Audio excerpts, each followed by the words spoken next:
welcome to another edition of Marriage in a Minute. In our last edition, we talked a lot about helping our spouse to feel understood when we're fighting and doing it in a fair and healthy way.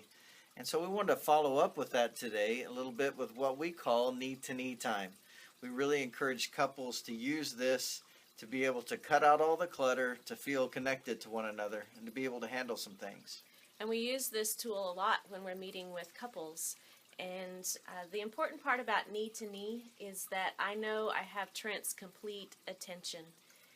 I know that he's looking me in the eye and that he's at least trying to understand my crazy woman feelings. And when I say something, then he reflects back to me, is this what you mean? And most of the time he gets it right, but if he's off the target just a little bit, then I can clarify. And I can say, well, you're close, but this is really how I'm feeling. And so when we're sitting here holding hands and sitting this close, then I know that he really is trying to understand. Well, and remember a couple of things.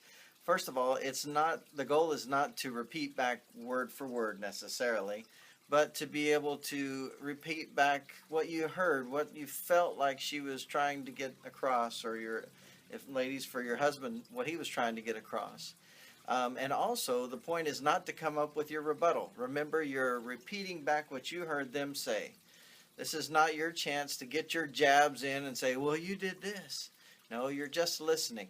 The goal is to listen and to make sure that they know that they've been heard. Mm-hmm. And one of the other tools that we use during this knee-to-knee is called the floor. And it's just a cute little card that has some rules for the speaker and rules for the listening. But when I have the floor, it's my turn to talk and to share. And then it's Trent's job to paraphrase what he's hearing and to say, is this what you want me to understand? And then, ladies, give your husband the floor and let him have his say as well. And the whole goal is not to prove that you are right and he is wrong. The goal is to come to an understanding, to maybe compromise if you need to, because remember, you are a team. And when your team wins, that means both of you feel understood and loved. If I win the fight, then the whole marriage loses. So we've got to come together as a married couple.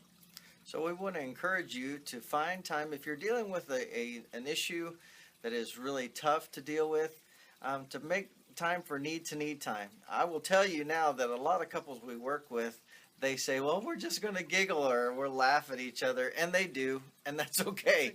Maybe that's a good way to break the ice, just to laugh at each other, to laugh with each other, because it's a little awkward, but then you can begin to communicate and say what's important. So hope this helps. And I would say don't just do knee-to-knee when you're fighting. I mean, do this. I feel so connected with Trent when we sit like this.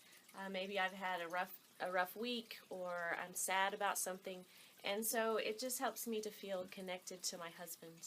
Right. Well, we hope that these things help. Remember to find some time in your life for knee-to-knee time. It'll help out a bunch. It'll help you deal with some conflict too. Well, God bless you. We hope you have a great day and a great marriage, and thanks for watching Marriage in a Minute.